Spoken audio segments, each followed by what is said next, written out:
We never know where life will lead us or what may hinder us along the way. But while every day can feel like one big question mark, it doesn't have to. With the right insights, strategies, and solutions from Western and Southern Financial Group, together we can look ahead to leave the unknown behind.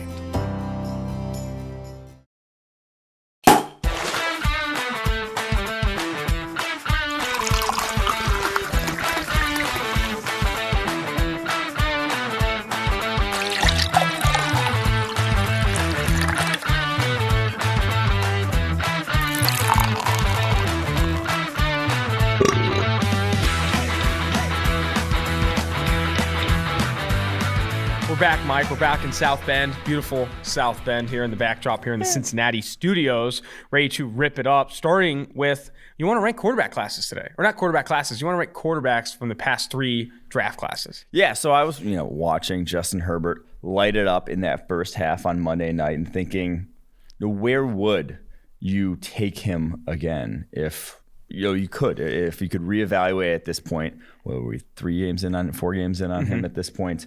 To see where he would stack up, if not just him, but all the young quarterbacks, throw in the second-year quarterbacks, your boy Gardner Minshew, and then the prospects coming up in 2021, kind of where he'd sit in those rankings.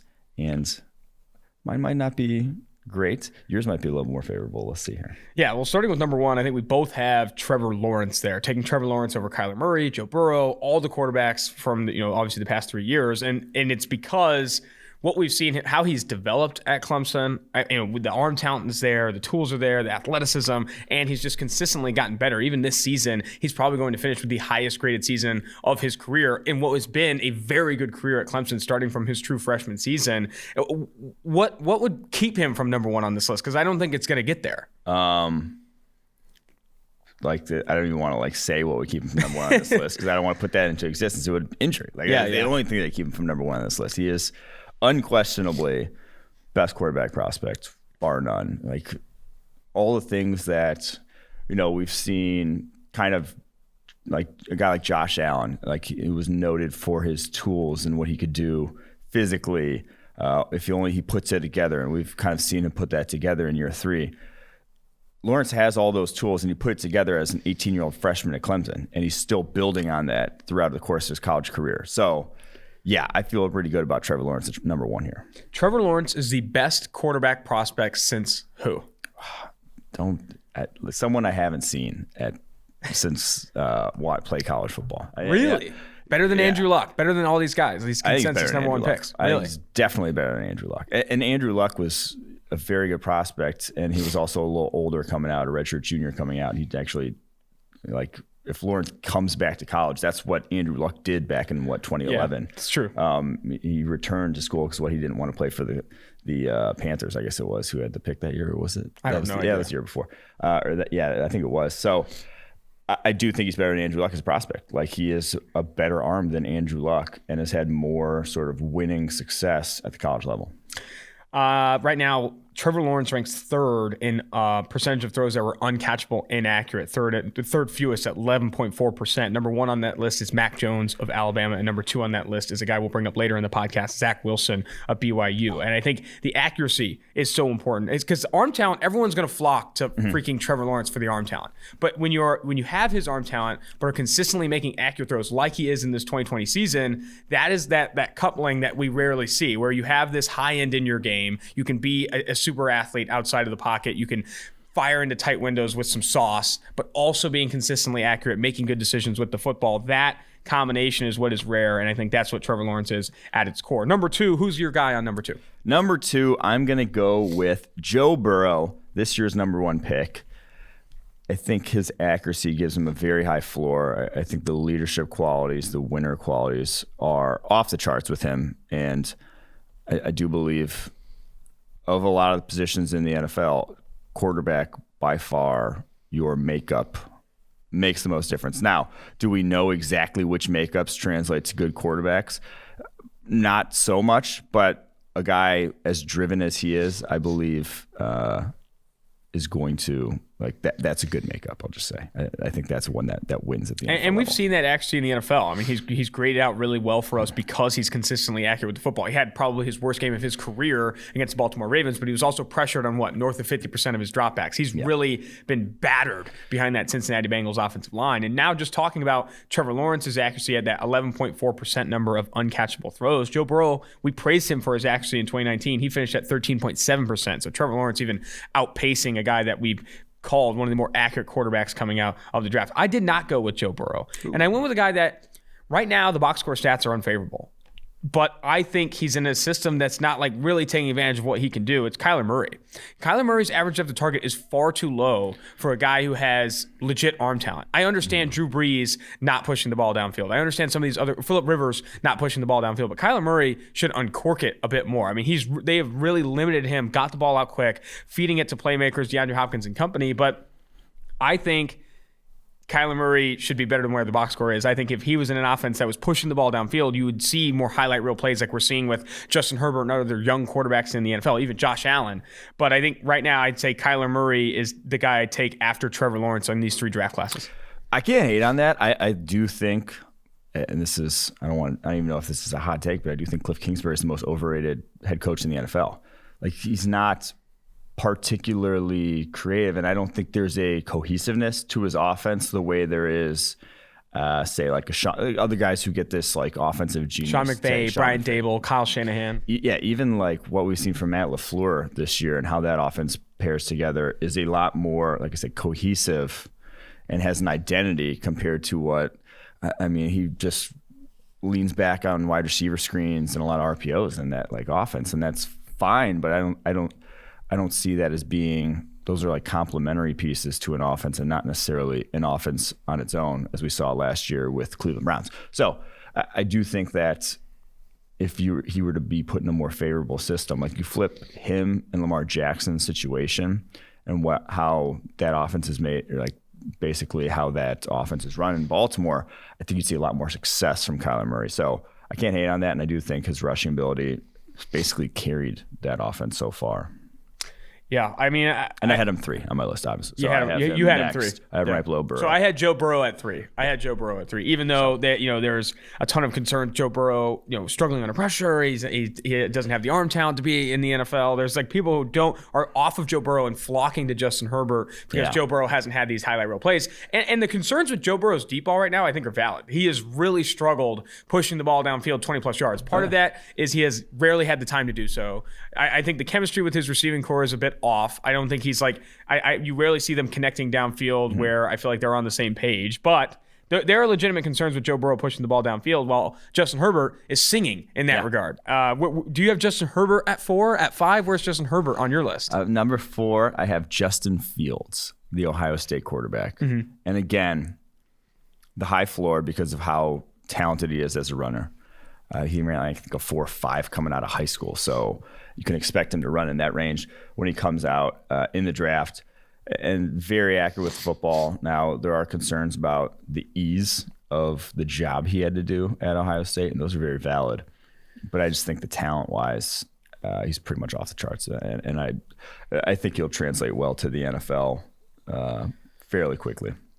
I do have Justin Herbert at 4. Ooh. And even though we were low on him coming out, he doesn't look like the same quarterback we saw at Oregon. I think he looks way more confident behind that offensive line. You look at that play against the Saints where 2 unblocked rushers and he's able to bail out of the pocket and fire that one in the end zone. Like, did you see that play at Oregon? Did he ever do those types of things at Oregon? I didn't. No, not a lot. You saw the arm talent. I'm not questioning the arm talent, but like, you see some moxie in this kid now, and I'm not sure it's because he's now like a little. He was the backup to start, and he's kind of playing up to his caliber now. But I've been really impressed at the new things we've seen from Justin Herbert, and he's shown them so early in his rookie career, and I think or his NFL career. And when you're looking at other rookie quarterbacks, you always say you just need to see it. You need to see it in a handful of games. We've seen it. We've seen it in multiple games now against really good defenses, against good quarterbacks. He's lost to Tom Brady, Drew Brees, and another Patrick Mahomes by combined like 13 points. Mm-hmm. And that's just the Chargers for you. But the fact that he's been able to stay in these games, confidence to push the ball downfield to guys like Guyton and random receivers downfield, it's been really impressive. I think it's a small sample size, easy to overreact. He also ranks only 13th and uncatchable inaccurate throws from a percentage perspective so far this year. The accuracy concerns at Oregon are obviously there. It's not top 10 for Justin Herbert, but to do what he's doing now with no preseason, an abbreviated offseason, limited snaps playing number 2 behind Tyrod Taylor, this guy looks good. I'm not debating that he looks good. I'm more just saying, one, the 4-game grades are 56.0 passing grade, 71.3, 70.1, 77.8. Solid games for a rookie to start their career for sure. And they're not, some of these were not easy tests. Tampa Bay, definitely not an easy test to look as good as he did in that game. Great, but they've also put a lot of training wheels on this offense for him, and they're not letting him go out and win with his arm. I think this past week they ran like 18 times on first down. And now that's almost to his detriment at times, but they're also like limiting his dropbacks and attempts. In the one game he did have to drop back a bunch, Carolina, that was a game he struggled a little bit more in. And so I just think it's such a small sample size at this point. I think the biggest takeaway is that there was no sort of learning curve for him. Like he was ready from a kind of how almost like Daniel Jones looked as a rookie, where it's just like he steps in and he could do all the NFL things. Yeah. The game's not too fast for him. The game's not too big for him, but it's where does his ceiling go that I always had question marks about him coming out of college. I know he has this big arm and he makes these special throws down the football field, and he's taking far more chances with him now this year with the Chargers, but it was more, can he play winning football? Like at the end of games that we obviously like talked about at Oregon, where he was just would not, like I said, play winning football at the end of games. And even in the Saints game in the past week, he throws that ball behind on the slant, and that's what led to him being tackled short on that 4th down. Now, obviously, I'm saying he's been incredibly impressive, but I'm saying it's also not enough to really change my pre-draft opinion on him massively to where I'm going to put him. And it's because these guys are also Lawrence, Burrow, Murray, Fields, and the guy I have 5th here, Trey Lance, are ridiculously good prospects. Can be, I believe, like all top 5 type quarterbacks in the NFL. I'm still waiting to see that from Justin Herbert, that consistency week to week, and the accuracy to be at that level of dominance. Dr. Eric Eager, analyst here at PFF, says this all the time. It's a small sample size sport, and it's so easy to overreact or maybe properly react to a handful of plays. I mean, in a game, a quarterback gets only a handful of opportunities throwing 10 plus yards downfield. Sometimes it's fewer than 15 times, but those are the throws that matter. Those are the throws that you react to. And so far this year, Justin Herbert has looked good on a handful of those and has earned a handful of really good grades throwing the deep ball. But I understand not wanting to overreact to this. I understand not wanting to, for 4 games, be back on Justin Herbert. And how basically Chargers fans feel now about Justin Herbert is the exact same way Broncos fans felt about Drew Lock at the end of last year. Like every Broncos fan coming into this year felt that way about Drew Lock. And through a game and whatever, a handful of snaps in this week too, Drew Lock Because you talk about a small sample size sport. Think of how quickly the opinion changes. Yes. If Justin Herbert has a game like Joe Burrow, stinker, you know what I mean? Like has an absolute, like a terrible game, 2-pick type of game, multiple inaccurate throws. Chargers are never in this game. Like, oh man, maybe we like. That's how bad freaking this game and analyzing this game can be. You know, like exactly. People want to overreact to things, want to get excited about things. You think about week 1, week 2, where you're already looking at like trying to find analysis in this small sample size sport. It can be a bit daunting. That's the thing. It's like I'm not going to poke holes in what I've seen so far. I'm just saying it's not enough to sway. I mean, regression is coming. Of 3.5 years of college football. Regression is coming. Regression came for Josh Allen last night. I mean, did not look as good as he did through the first 4 weeks. I'm not discrediting what he did in the first 4 weeks, but you didn't see the same quarterback. But it's very rare that people make massive changes to who they especially are. In their third year. Yeah. I think Kevin Cole that quickly is Kevin Cole did an analysis of like third-year jumps, like quarterbacks that made big third-year jumps. I think the one that did the biggest third-year jump in his NFL career from I think it was a QBR and passer rating perspective was Bob Greasy. Even I think passing grade as well. And he's like, it's very rare that happens. All right, that's going to do it for the ranking the top 5 quarterbacks of the past 3 draft classes. It was an interesting exercise. I'm not upset at Trevor Lawrence being number 1. I think the debate between Kyler Murray and Joe Burrow is legit. After that, though, you are trying to find it's a mixed bag. Yeah, it's a mixed bag. And I will say this about Trey Lance: there are serious concerns about him as a passer, but man, that dude can run. Like that guy is. I don't know if we've seen anything quite like him as a runner in the NFL. Like it's not even Lamar Jackson. No, like I'm saying he's a different type of runner than Lamar Jackson. Like he's legit power back to where I don't even think Cam Newton like wasn't lowering a shoulder on guys in space. Like how much is that playing in the FCS though? But if you just watch, like he's 230. What is he, like 6'3", 230, and like he's almost like that's a hoss. Yeah, like he's almost like Derrick Henry-esque in like his running style. Like Mike, what are you making this comparison? His running style. I'm saying that's the way he runs from the quarterback. You know position. what I'm seeing in my head is like it's the broadcast. And he has like running style of Derrick Henry, arm of fucking what's Brett that Favre, speed of Chris Johnson, the mind of God himself. But he is like I'm just saying like he's a different type of runner than I think we've seen at the quarterback position, which. That's high praise. You can take advantage of at the NFL level. I mean, you'd like to see him get with a creative offensive coordinator like Cliff Kingsbury. I've heard you're a big fan. All right, what's on tap? Let's look at the NFL slate first and highlight some rookies we want to watch this upcoming weekend. You go ahead and kick us off. I'm going to kick it off with a little trench matchup: Cleveland Browns, Pittsburgh Steelers. One of my favorite games to watch of the weekend. It's always a good one. This one, I mean, big AFC North implications here. With one loss between those two. But Jordan Elliott, defensive tackle, had a hot start to the year, ran into Zach Martin. I've been doing that a lot lately. I don't know why. Zach Martin in week 4, and then ran into the Colts offensive line and got a little banged up this past week. But going up against Kevin Dotson, who's came in for David DeCastro last week. I'm not sure if DeCastro's going to be back. Even if he's not, watch Jordan Elliott this week against a talented Steelers offensive line. I would also encourage everyone to go back and watch Kevin Dotson this past week on the All-22 because he looked very, very comfortable. Fletcher Cox. Yeah, I mean, he looked very comfortable going against a very good Philadelphia Eagles defensive line. I was not expecting. You rarely see rookie tackles or even guards look as comfortable as he did moving against those guys. I was really impressed with Dotson. And you liked both those ULL guys coming out, Dotson and Robert Hunt, who made his first start last week as well. That's cool that they're already in the NFL starting. All right, rookie on rookie matchup here. Andrew Thomas, who has not played well to start his NFL career, has looked really sloppy. Like I spoke to, the opposite of Kevin Dotson. Does not look comfortable playing in the NFL right now, going against Chase Young. So a little rookie on rookie matchup, the Washington football team taking on the New York football Giants. I think Chase Young could batter this kid. It's been rough for Andrew Thomas so far this year, and Chase Young has looked every bit of the talented prospect we touted him as. And man, I think this one could get ugly for Andrew Thomas.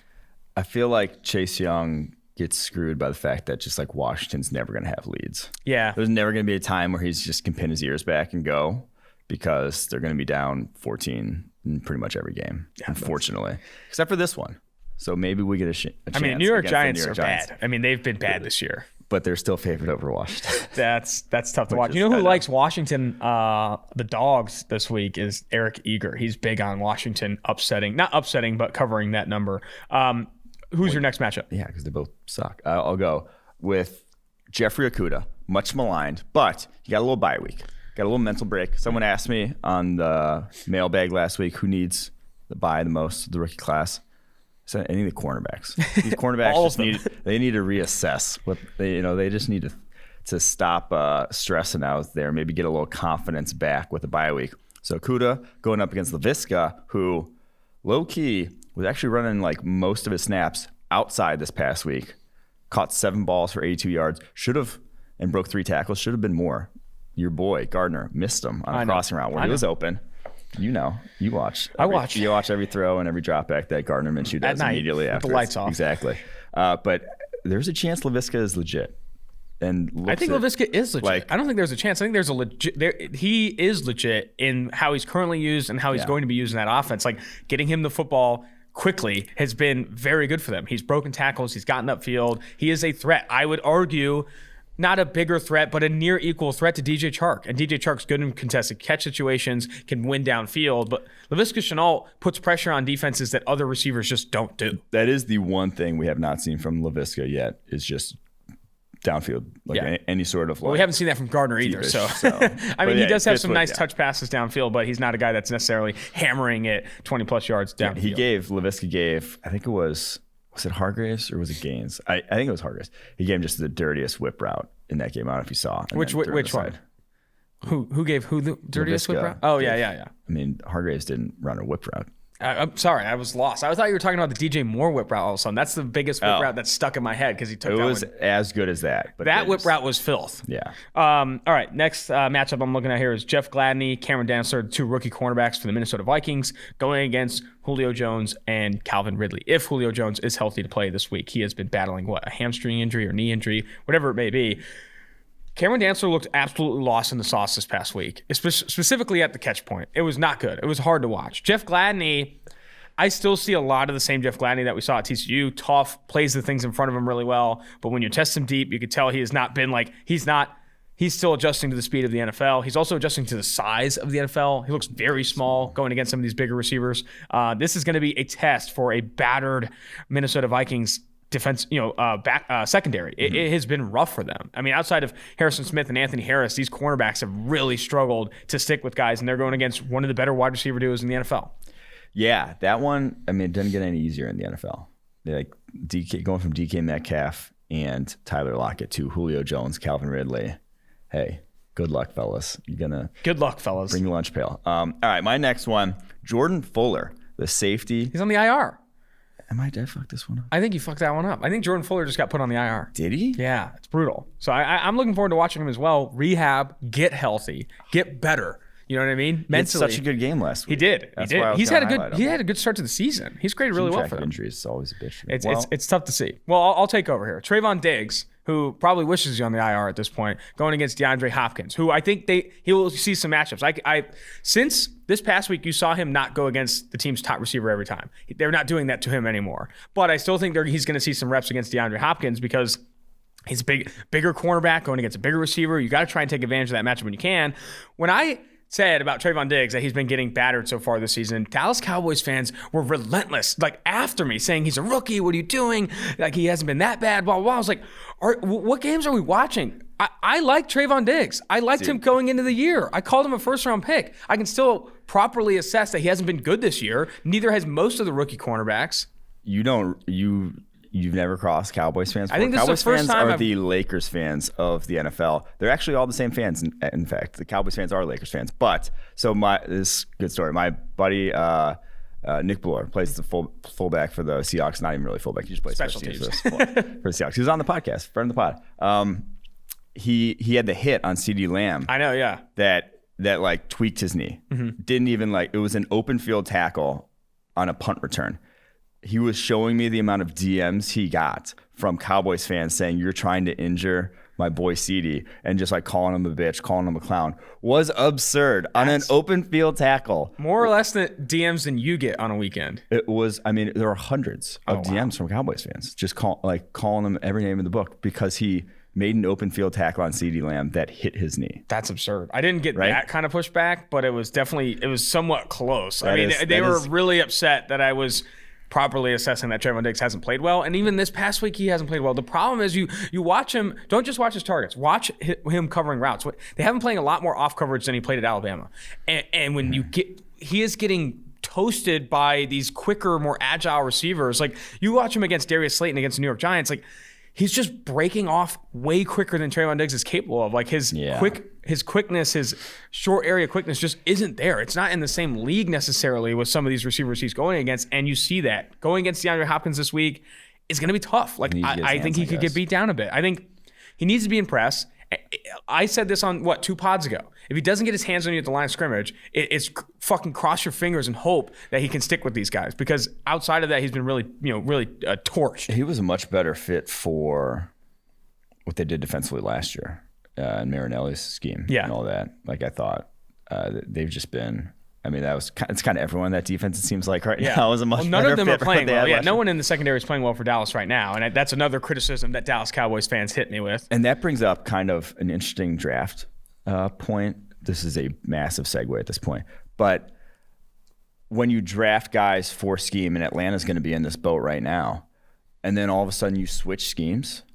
That's rough. You're behind the 8 ball at a lot of different positions when you have guys who are, these one gap penetrators. You drafted Tristan Hill specifically because of how he fit into Rod Marinelli's. Now you're asking him to do anything other than that, and all of a sudden he looks like, he looked like ass last year too, but you have guys who cannot play in other schemes.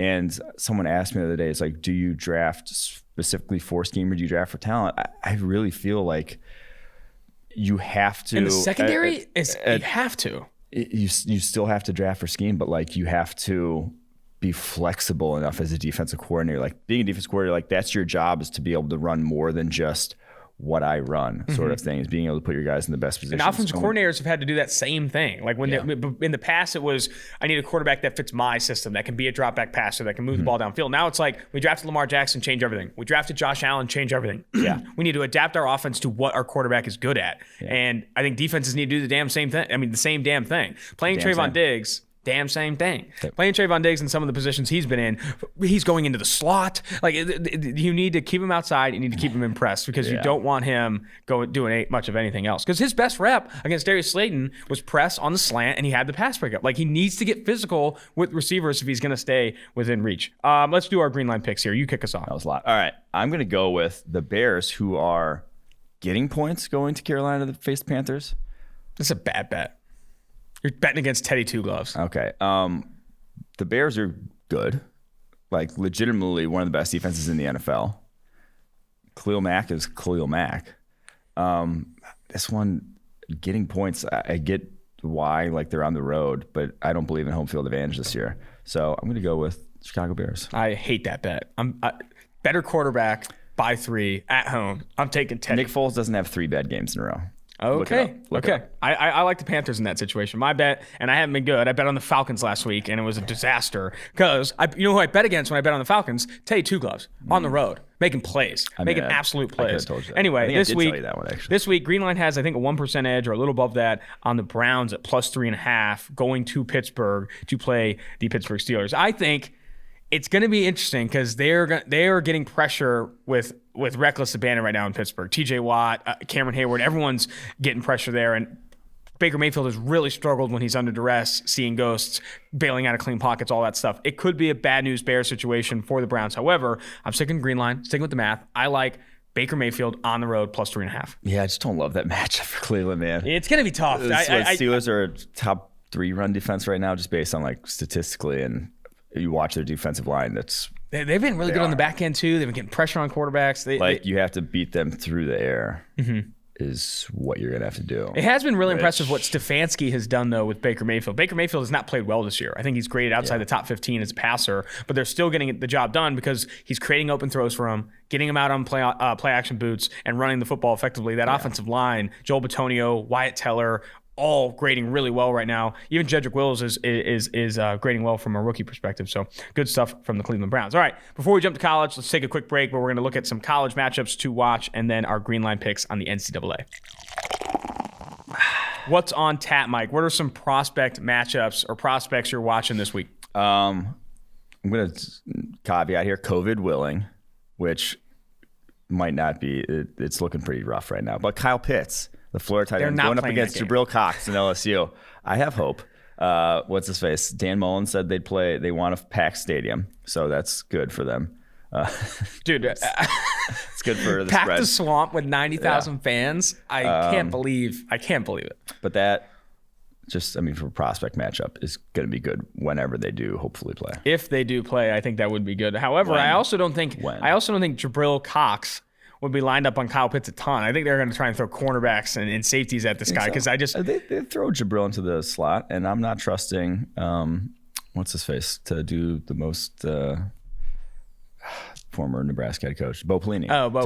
To do the smart thing there, because no one's been able to cover Kyle Pitts, and I don't think Jabril Cox would be the guy that's necessarily the saving grace. However, I do know who's covering Kyle Pitts this week. It's COVID-19, and I don't think he's going to have any catches this week. I don't think they're playing that game. Blanket coverage. All right, my game here, and I know you have a matchup, a prospect you're looking at here as well. But BYU versus Houston. BYU is only 5-point favorites here. So it's one of the closer games that should be there. Last week, they were favored by 34.5 against UTSA. I want to see Zach Wilson cooked. He's cooked all year, one of the highest graded quarterbacks. I already said he's ranked second in accuracy percentage according to PFF's charting so far this year. We keep talking about him entering this first-round conversation. You do it against Houston. You do it against Boise State is another one on their schedule that is big. But doing it against teams that people have heard of, doing it against teams where you're not a 30-point favorite, I think is important. And I think that I'll be watching Zach Wilson. Some crunch time.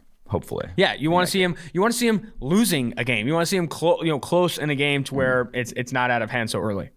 All right, I'm going to go to the Alabama-Georgia matchup, the matchup of the weekend. Christian Barmore, defense tackle Alabama, looked back to his old ways this past week, had a nice sack on a swim move, going up against Ben Cleveland, the Georgia right guard, who I love, former 5-star O-line recruit.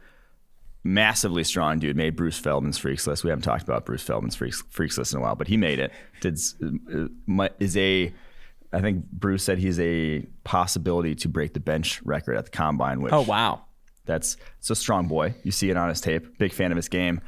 And I thought of this the other day watching Christian Barmore. He should be our number one. He should be our favorite prospect. His last name is literally Barmore. The 2-for-1 Drafts podcast should have him as he's like our ethos. So I like it. Barmore. That's incredible, man. How do we not think of this? Notre Dame education. My matchup here, or my game, I guess, is UNC versus Florida State. And it's not because I want to bring up even the names on that Florida State defense. We've done that way too many times on this podcast. They have good players on that defense. Marvin Wilson has a 66.2 grade after earning 90-plus grades in 2018 and 2019, improving as a pass rusher. All the reasons to get on board. Only 6 pressures this year. 66.2 grade. He is drastically underwhelmed. Yeah. Same with Kando, Durden. Hamza Nasruddin is supposed to play in this game.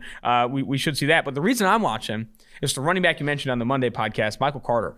UNC, I think, is favored by 14 in this game. You're going to see them run that 4-minute offense. I want to see Michael Carter versus this underperforming Florida State defense put up 10 forced missed tackles and really put his name on people's radar. Yeah, I'm excited for that. Like I said, Hamza Nasruddin may play this week. Would like to see him as well. So that's going to be a nice matchup. I think UNC puts a 50 burger on him, though. 50 burg.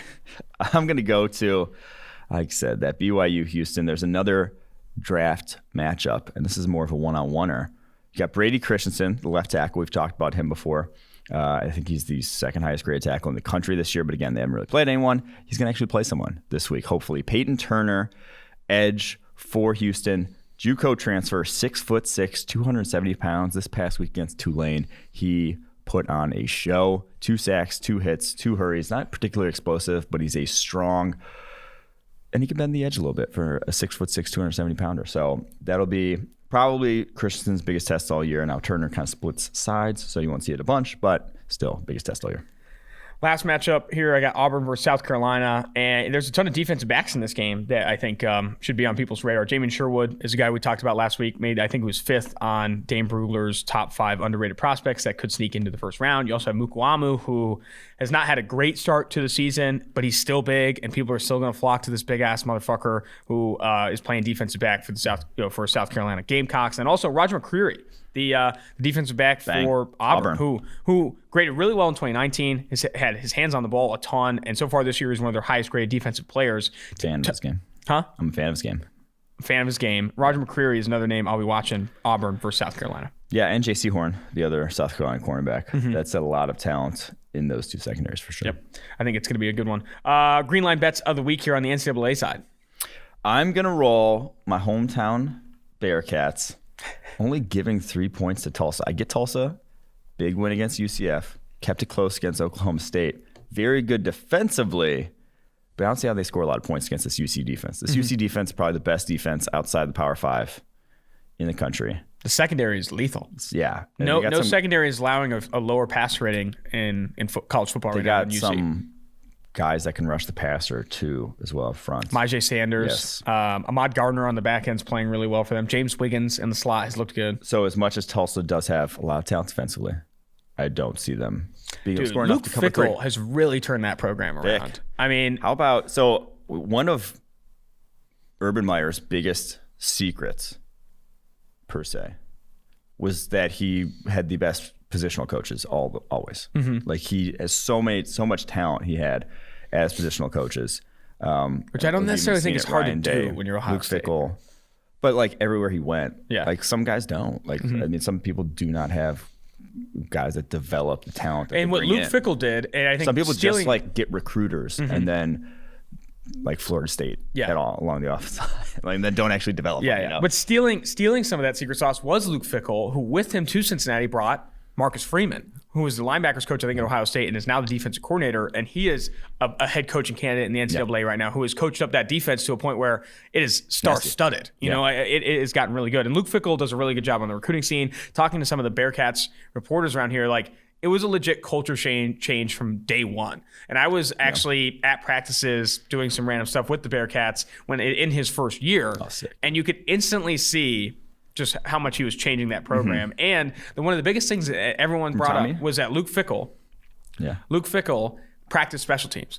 The coach previously did not. We said we never practiced special teams. Was it Tommy Tuberville? Tommy Tuberville. We never practiced special teams. And he said, we practice special teams every single day. And it was like, it's like you could tell like how different this feel was for sure.